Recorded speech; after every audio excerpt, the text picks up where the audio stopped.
जय श्री कृष्ण। राधे राधे। आइए हम वट सावित्री व्रत की कथा सुनते हैं। कथा सुनने के लिए हमें एक लोटा जल लेना है, हाथ में फूल लेंगे, थोड़े से भिगोए हुए चने लेंगे। इसके बाद हम कथा सुनेंगे। तो भद्र देश के एक राजा थे जिनका नाम अश्वपति था। भद्र देश के राजा अश्वपति के कोई संतान न थी। उन्होंने संतान प्राप्ति के लिए मंत्रोच्चारण के साथ प्रतिदिन 1,00,000 आहुतियाँ दी।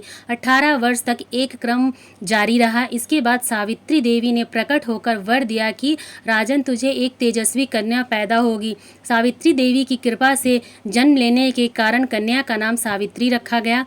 कन्या बड़ी होकर बेहद रूपवान हुई। योग्य वर न मिलने की वजह से सावित्री के पिता दुखी थे। उन्होंने कन्या को स्वयं वर तलाशने भेजा। सावित्री तपोवन में भटकने लगी। वहाँ साल्य देश के राजा दुष्यंत रहते थे।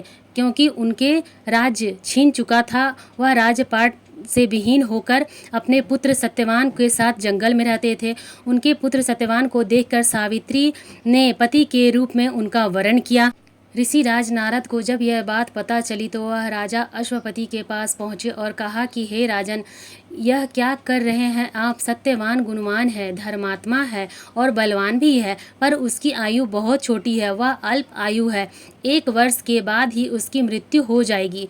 ऋषि राज नारद की यह बात सुनकर राजा अश्वपति घोर चिंता में डूब गए। सावित्री ने उनसे कारण पूछा तो राजा ने कहा, पुत्री, तुमने जिस राजकुमार को अपने वर के रूप में चुना है वह अल्प आयु है। तुम्हें किसी और को अपना जीवन साथी बनाना चाहिए। इस पर सावित्री ने कहा कि पिताजी, आर्य कन्याएं अपने पति का एक बार ही वरण करती हैं। राजा एक बार ही आज्ञा देता है और पंडित एक बार ही प्रतिज्ञा करते हैं और कन्यादान भी एक ही बार किया जाता है। सावित्री हठ करने लगी और बोली, मैं सत्यवान से ही विवाह करूंगी। राजा अश्वपति ने सावित्री का विवाह सत्यवान से कर दिया। सावित्री अपने ससुराल पहुंचने के साथ ही सास ससुर की सेवा करने लगी। समय बीतता चला गया। नारद मुनि ने सावित्री को पहले ही सत्यवान की मृत्यु के दिन के बारे में बता दिया था। वह दिन जैसे जैसे करीब आने लगा, सावित्री धीरे धीरे अधीर होने लगी। उन्होंने 3 दिन पहले से ही उपवास शुरू कर दिया। नारद मुनि द्वारा कथित निश्चित तिथि पर पितरों का पूजन किया।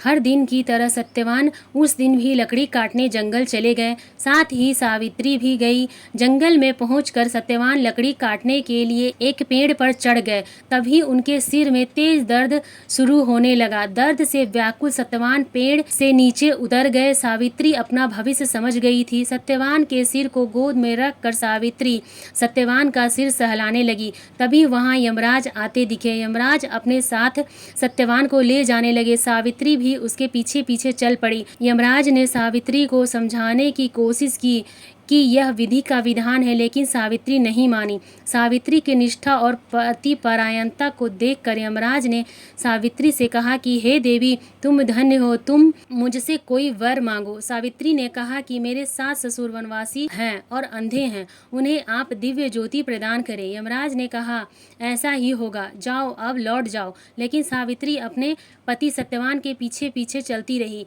यमराज ने कहा, देवी तुम वापस जाओ। सावित्री ने कहा, भगवान, मुझे अपने पति देव के पीछे पीछे चलने में कोई परेशानी नहीं है।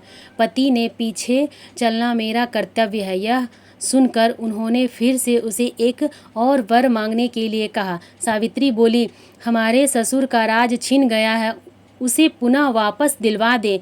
यमराज ने सावित्री को यह वरदान भी दे दिया और कहा, अब तुम लौट जाओ। लेकिन सावित्री पीछे पीछे चलती रही। यमराज ने सावित्री को तीसरा वरदान मांगने को कहा। इस पर सावित्री ने 100 संतानों और सौभाग्य का वरदान मांगा। यमराज ने इसका वरदान भी सावित्री को दे दिया। सावित्री ने यमराज से कहा कि प्रभु, मैं एक पतिव्रता पत्नी हूँ और आपने मुझे पुत्रवती होने का आशीर्वाद दिया है। यह सुनकर यमराज को सत्यवान के प्राण छोड़ने पड़े। यमराज अंतर ध्यान हो गए और सावित्री उसी वट वृक्ष के पास आ गई जहां उसके पति का मृत शरीर पड़ा था। सत्यवान जीवित हो गए और दोनों खुशी खुशी अपने राज्य की ओर चल पड़े। दोनों जब घर पहुंचे तो देखा कि माता पिता को दिव्य ज्योति प्राप्त हो गई है। इस प्रकार सावित्री सत्यवान चिरकाल तक राज सुख भोगते रहे। अतः पतिव्रता सावित्री के अनुरूप ही प्रथम अपने सास ससुर का उचित पूजन करने के साथ ही अन्य विधियों से प्रारंभ करें। वट सावित्री व्रत करने और इस कथा को सुनने से उपवासक के वैवाहिक जीवन या जीवन साथी की आयु पर किसी प्रकार का कोई कष्ट नहीं आता तथा उसका जीवन सुखमय और सभी प्रकार के कष्टों से दूर रहता है और जीवन पर आए हुए सभी संकट टल जाते हैं।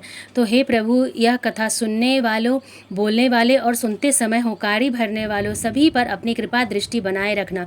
इसके साथ ही वट सावित्री व्रत की कथा समाप्त होती है। मेरा कथा का वीडियो आप लोगों को कैसा लगा मुझे कमेंट करके ज़रूर बताइएगा। मैं ब्लॉग विद विनीता आप सभी को वट सावित्री व्रत की बहुत बहुत बधाई देती हूँ और सभी सुहागन बहनों को बहुत बहुत बधाई। वट सावित्री का व्रत हम सभी के जीवन में बहुत मायने रखता है, इसलिए इसका व्रत का नियम, पारण और हर डिटेल वीडियो आपको चैनल पर मिल जाएगा, आप वहां से जाकर देख सकते हैं। इसके साथ ही जो हमने हाथ में फूल और चने लिए हैं या फिर अक्षत लिए हैं उसे हम समर्पित कर देंगे और बाकी चीज़ों को जब हमें उठाना है तो आप उठा सकते हैं। फिर हम हाथ जोड़कर विनती करेंगे, प्रार्थना करेंगे, पूजा में रही कमियों के लिए क्षमा याचना करेंगे।